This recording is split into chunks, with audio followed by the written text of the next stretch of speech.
Olá, bom dia, sejam todos bem-vindos aqui ao nosso momento da correção das atividades. Eu e a professora Rosânia estamos aqui para juntos realizarmos esse momento da interação, esse momento do diálogo referente às questões apresentadas hoje pela professora Andréia, né? O tema de hoje foi bastante pertinente, creio que hoje, mais uma vez, vocês aprenderam uma nova temática referente ao nosso estudo da gestão. Então, vamos à correção das atividades, vamos à primeira questão. De acordo com o nosso estudo, quais os pontos básicos para a efetivação da gestão democrática na escola? A resposta é os mecanismos de participação da comunidade escolar e a garantia de financiamento das escolas pelo poder público. Então, só novamente enfatizando, mecanismo de participação da comunidade escolar, onde nós já estamos dialogando já algumas aulas referente a essa participação. Essa participação que se caracteriza como uma grande conquista da comunidade escolar, onde escolhe os seus dirigentes. E na escola, essa participação também ela pode ser de diferentes formas, seja na elaboração do projeto, seja na escolha dos dirigentes escolares e seja também através de participação de outras formas.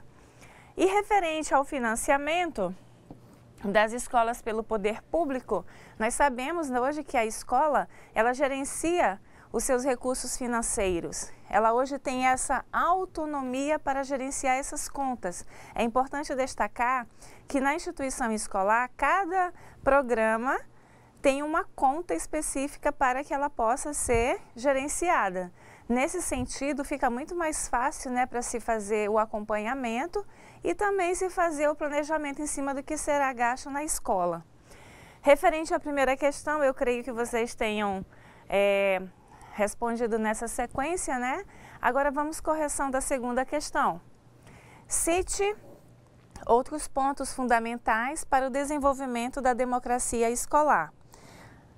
Vamos ao primeiro ponto, a escolha dos dirigentes escolares, a criação de órgãos colegiados, a construção do projeto político-pedagógico e a autonomia da escola. Então, vocês observam aí esses pontos importantes nessa abordagem, novamente, referente à gestão. Essa escolha dos dirigentes escolares, conforme a gente já falou, ela é uma conquista muito importante e também é respaldada em lei. E essa criação dos colegiados também é uma outra forma de organização dentro da instituição escolar.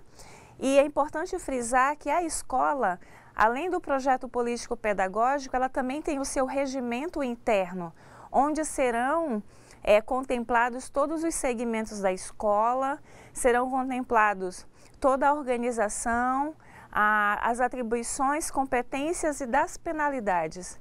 Então, dentro desse regimento interno que acompanha na hora de regularizar a situação de uma escola, ela vai conter aqui a questão dos colegiados, como eles estão estruturados, como eles devem ser, as reuniões devem ser realizadas e assim por diante.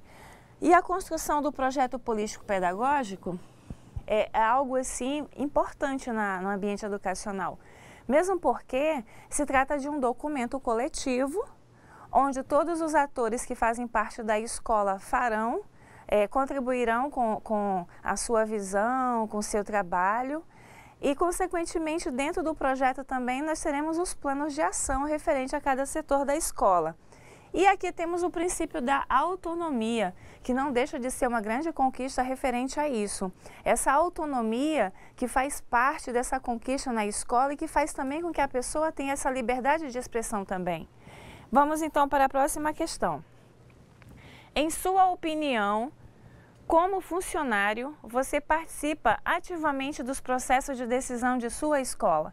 Aqui nós temos uma resposta, né, interativa, onde agora será o grande momento da sua participação. Nós já temos alguma resposta, professora? Temos aqui as participações lá de Alta Floresta. Um abraço, Alta Floresta. Bom dia, Josi, as alunas que estão mandando a resposta, a Arley e a Climara. Bom dia, Arley e Climara. Eu vou ler agora a resposta de vocês.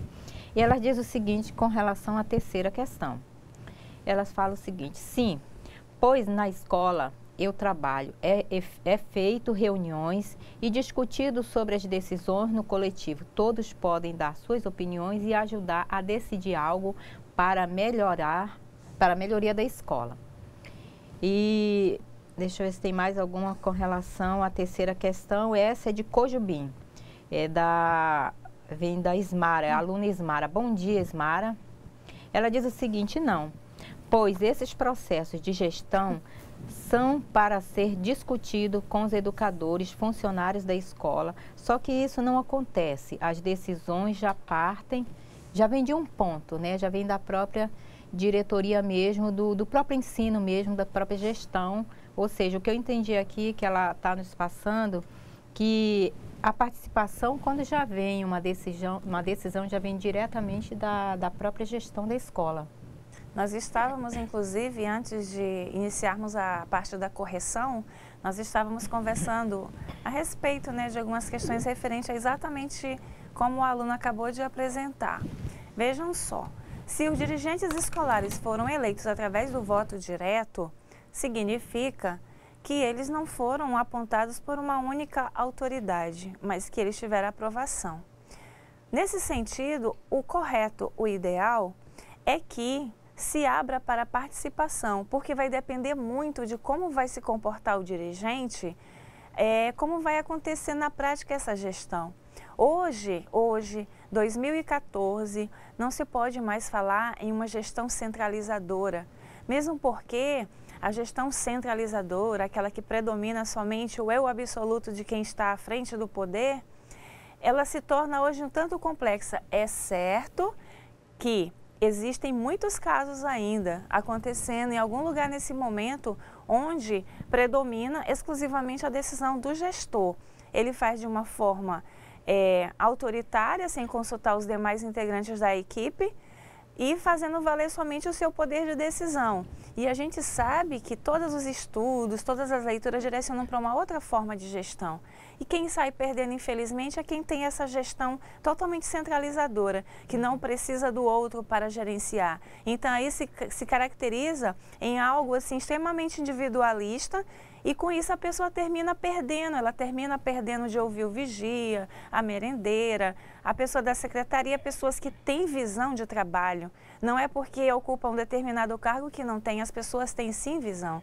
E eu penso que se deve valorizar isso no âmbito de uma gestão escolar. É o que diz aqui a Arleia e a Climara, né? Que é onde elas trabalham, são feitas reuniões, são discutidos os assuntos para tomar uma decisão. E isso é feito no coletivo, né? Porque, como a professora Domingas está falando aqui, se não houver participação de toda a equipe da escola, né, porque as decisões ela deve partir no coletivo, de fato tem que ser em comum acordo, né, cada um opinando, dando suas decisões, apresentando suas ideias, suas críticas construtivas, e isso contribui para uma mudança. Exatamente. Agora, uma outra questão importante referente às críticas. É importante que se faça críticas construtivas, no sentido de criticar, mas também ao mesmo tempo sugerir uma contribuição. Na maioria das vezes a gente percebe que as críticas elas surgem com uma conotação de denegrir o trabalho mesmo da pessoa, mas que venha com o caráter de sugerir, ou seja, olha, eu vejo dessa forma, porque um ponto interessante em uma escola, as críticas elas chegam muitas vezes para pôr o trabalho para baixo. E essas formas de crítica, elas chegam sem muito fundamento, com aquela intenção má mesmo.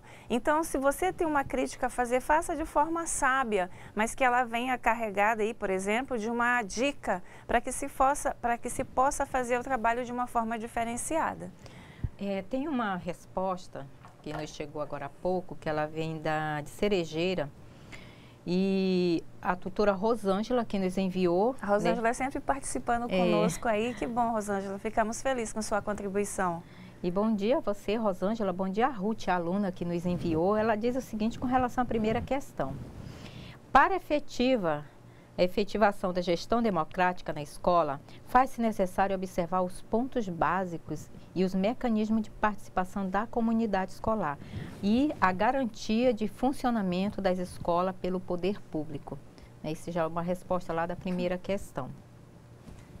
Referente ao poder público, nós sabemos, né, tanto a União como o Estado e municípios, eles têm as suas responsabilidades orientadas através da lei.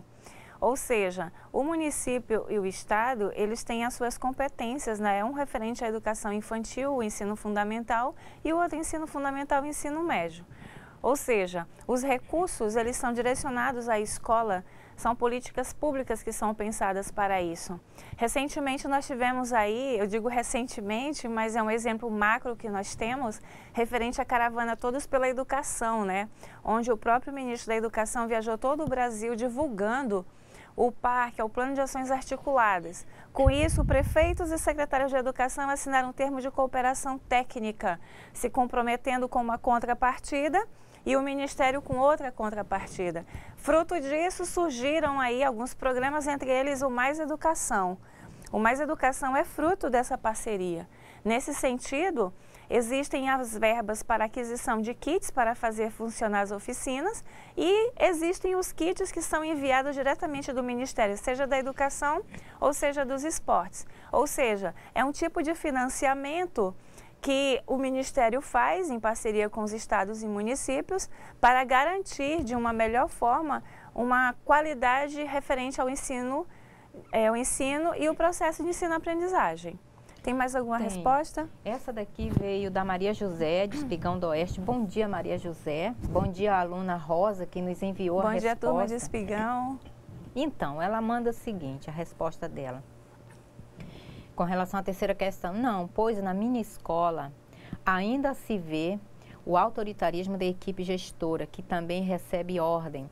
Então, a gente observa aqui onde é que está o ponto que está gerando, né, essa insatisfação, esse autoritarismo. Será que está gerando de uma só pessoa ou é de um grupo que já está formado e está gerando essa insatisfação que não dá espaço para que as demais comunidades da própria escola possam estar participando? Pois é, nesse sentido aí a gente observa um outro ponto. Essa equipe gestora, ela foi indicada por uma autoridade política? Se ela foi indicada, não foi uma escolha democrática. Agora, se ela foi indicada e teve seu nome aprovado pela comunidade escolar, a situação é outra. É importante destacar o seguinte, dentro de uma instituição escolar, o conselho escolar ele é soberano. Ele administra a escola junto com o gestor, ou seja, nenhum secretário pode ir contra o que o conselho decidir. Se o conselho desistir, está registrado em ata, aquela opinião ali de 12, 11 pessoas vai valer sim. Por isso que é importante os registros em ata de tudo que se faz. Reuniões, faz a ata. Tudo se faz uma ata e todos assinam dando fé àquilo que foi feito. Então, dentro da escola tem essa situação que é importante a gente frisar. Os dirigentes foram eleitos ou foram indicados? Indicados por uma autoridade pública. Se for indicação, fica complicado porque de fato vai acontecer o que a aluna acabou de responder. Vai obedecer às ordens, os pedidos e atender aos interesses de quem indicou. Agora, se foi sugerido, né, o voto foi direto e teve a aprovação da comunidade, aí a gente sabe que o foco passa a ser outro. Professor, eu vou avançar aqui para a próxima questão e a gente vai interagindo. Dê alguns exemplos de como o seu setor pode contribuir para o processo de formação do aluno. Essa questão ela é interativa. Uma possível resposta aqui, segundo as nossas colegas, né? O funcionário que recebe os alunos no portão e orienta-os quanto ao cumprimento do horário e demais regras da escola. Olha aqui, né, a importância do servidor que fica no portão. Então, ele já pode fazer essa orientação referente ao horário. Ele exerce um papel fundamental, pois desenvolve no aluno a compreensão de que cada espaço possui suas normas e faz-se necessário cumpri-las para a boa convivência social. Quanto ao que foi traçado aqui como exemplo, é importante frisar essa questão do horário, né, do cumprimento do horário. A escola, ela trabalha com horários, com carga horária. 200 de letivo, 800 horas aulas. A lei prevê também os tempos de aula, né, o que é caracterizado de fato, 45, 50 ou 60 minutos. Referente ao horário, é importante a gente disciplinar o aluno quanto a isso. Saber que tem um horário para chegar, um horário para sair. E é referente ao horário que os senhores pais se organizam para deixarem a criança na escola, porque ele sabe que vai ter alguém lá para receber. E sabe também que durante aquele período o seu filho ficará na escola. Quanto aos adultos, o horário também é uma forma de respeito ao outro. Por exemplo, eu marco tal hora com você, eu tenho um compromisso com você de chegar naquele horário. Mas infelizmente a gente ouve dizer assim, brasileiro não cumpre horário, né? Que o horário é de quem é britânico, não é bem assim. O horário também, uma vez marcado, ele deve ser seguido. E na escola a gente trabalha com isso. Por exemplo, aos gestores. Os gestores, por exemplo, têm alguns programas aí do Ministério da Educação que eles têm estabelecido o dia e o horário. Se você não postar, você perde, porque o programa, né, a plataforma, ela é programada. Um outro exemplo também é a nossa plataforma virtual de aprendizagem. O tutor, ele vai programar a atividade dia X, hora Y. Se eu não cumprir, eu perdi aquela oportunidade. Então, o horário ele vem para, de certa forma, nos disciplinar quanto aos nossos compromissos e responsabilidades. Tem alguma resposta? Tem. Essa resposta aqui que eu vou ler é do Joel Rodrigues de Costa Marques. Um abraço ao Joel aí participando conosco. Abraço, Joel, bom dia. Bom dia às alunas que mandaram a resposta, é a Ângela e Edmilson, que faz referência à terceira questão, só para nós iniciarmos aí na quarta pergunta. Em certos pontos, sim. Porém, acho que essa questão de gestão democrática tem que ser vista pelos gestores e conselhos com mais atenção e respeito às opiniões de funcionários públicos e da educação, dentro de seus mecanismos e participação da comunidade, o que nós acabamos de abordar aqui, né? Sem a participação, não se pode dizer que é uma gestão democrática. Exatamente. Então, referente nessa participação, ela é algo assim que alguns questionam, outros apreciam, outros têm as suas dificuldades na escola, outros já observam de uma outra forma. É um assunto assim que gera vários questionamentos. Verdade. Aqui nós temos de novo Joel Rodrigues, olha a participação aí do Joel. Joel, vou ler aqui a resposta da aluna Fernanda com relação à quarta questão. Ela diz o seguinte: na formação do aluno, num bom cidadão, inserindo valores, opiniões, respeito, cultura na vida com aprendizados necessários no seu dia a dia, sendo amiga deles, buscando ouvi-los e ajudá-los nos seus problemas quando necessário e possível. Pois é, a escola, né, a gente sabe que, de acordo com o contexto sociológico, ela apresenta as suas caracterizações. Mas também é importante destacar que no conceito psicológico, a escola se trata também de um espaço humanizado. Um espaço onde vai se trabalhar o outro enquanto pessoa, enquanto dimensão humana.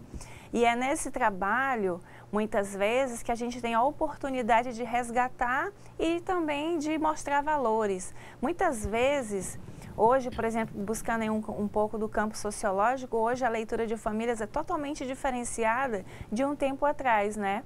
Então, hoje, com base nessa leitura do atual, do aqui e agora, a gente passa a ter outras percepções referente a isso, ou seja, a escola hoje, trabalhando nesse lado humanizado, ela faz com que haja a questão da aproximação, da integração, da socialização, desses resgates, coisas simples como a solidariedade, esse respeito ao próximo, respeito ao outro, respeito às diversidades. Então, tudo isso deve ser trabalhado na questão escolar também.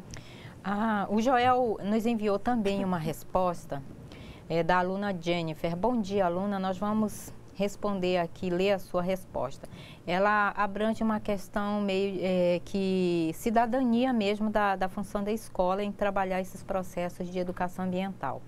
A área em que trabalho conservação de limpeza, eu acho que deveria ter projetos que fortalecessem o aluno respeito pela limpeza da escola, pois muitas das vezes as crianças passam por mal educada, por não cuidar do seu colégio e destruindo sua estrutura física, depredando sem nenhum receio. Referente ao que a aluna acabou de abordar, na área da educação ambiental se fala muito em natureza, verde, floresta e rios. E, no entanto, a gente sabe que dentro dessa categoria de meio ambiente se enquadra a qualidade de vida.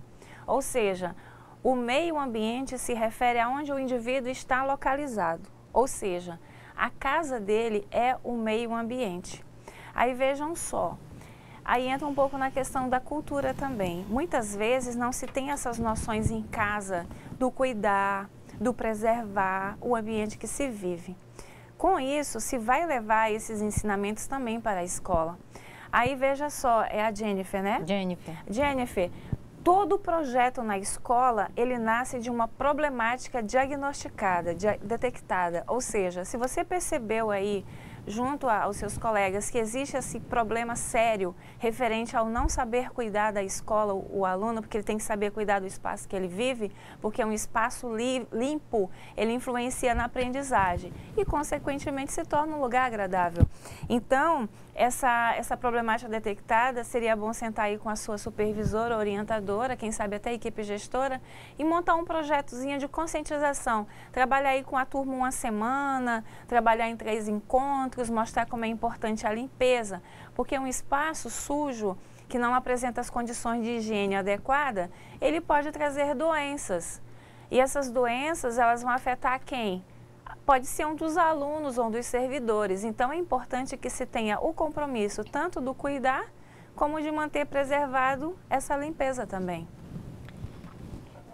Vamos lá ver o que nós temos aqui. Vamos lá, contribuição aí dos colegas, dos polos, dos Agora alunos. É a Rosângela. Bom dia, Rosângela, de Cerejeira. Ela mandou uma resposta aqui da aluna Marilene com relação à 4ª questão. Ela diz o seguinte: orientando os alunos para não jogar lixo no chão, não escrever nas paredes dos banheiros, manter a escola sempre limpa. Oriento eles também a não dizer palavrões, porque é muito feio. Aí eu fico pensando aqui nos temas transversais que pode ser trabalhado na escola. Exatamente. Que está dentro do currículo, é possível trabalhar, e aí você pode envolver até a própria família. Exatamente. Os temas transversais, eles são uma opção aí de um trabalho que a escola tem, no sentido de melhorar e de ofertar algo a mais. Os parâmetros, os temas transversais, tudo isso é importante para que você possa trabalhar de forma interdisciplinar, ou conforme a equipe decidir. Mas é importante também fazer esses resgates, esses valores, e mostrar que é importante esse cuidado com o ambiente que se vive para estudar. Eu fico pensando também, professora, na questão no sábado, que os pais trabalham de segunda a sexta, e nem sempre eles têm tempo de ir participar de algum evento da escola. Eu acredito que um momento que a própria escola abrisse os portões para trazer a família, que é a parte mais interessada no desenvolvimento do aluno como cidadão. E eu acredito que isso seria pertinente a escola estar trabalhando esses processos de educação ambiental. Exatamente. Hoje a gente sabe, principalmente nós que residimos aqui na região norte, no meio dessa floresta exuberante, belíssima, cheia de possibilidades, a gente pode focar mais esses projetos na área do meio ambiente, focando também em educação ambiental. É importante também a gente entender que tudo isso são situações de aprendizagem que, de certa forma, vão favorecer e muito a aprendizagem dos nossos alunos. Professora, nosso tempo está chegando ao final. Tem mais alguma contribuição? Tem, eu vou ler aqui bem rápido, da Rosângela. Cadê? Deixa eu ver. A Rosângela. Não é a mesma questão. É a mesma questão que ela está nos enviando. Com relação a não jogar lixo, as crianças aprenderem aonde vai jogar o lixo, os tipos de lixo, nessa orientação que a escola precisa ter. É importante dizer que existe aí o órgão, que cuida da questão ambiental, que se fizer um pedido, aí eles disponibilizam as caixas seletivas, onde você vai orientar o aluno de como organizar o lixo, o que é plástico, o que é papel, o que é orgânico. Então, assim, você pode trabalhar com essa coleta seletiva, que é importante também. Muito bem, pessoal, nós estamos chegando ao final do nosso tempo, né? O nosso amigo Fábio, hoje aqui conosco no estúdio, já nos sinalizou. Nós queremos agradecer imensamente a participação de todos aí no Polo, desejar uma semana maravilhosa e que vocês aproveitem, né, a terça-feira de hoje para dar uma revisada no que a gente viu hoje com a professora Andréia, no que a gente conversou aqui agora há pouco com vocês. Suas palavras? Então, quero agradecer a participação de todos. Chegaram muitas respostas, infelizmente não foi possível por causa do tempo, mas está registrada aqui todas as respostas de vocês e bom dia, nós nos encontramos até terça. E continue participando conosco, é muito gratificante. Leia aqui a sua resposta, vê que você está participando. Hoje a gente observa, né, uma participação mais expressiva aí dos polos, isso é muito bom. Então, a todos uma ótima semana e fiquem todos com Deus e até lá.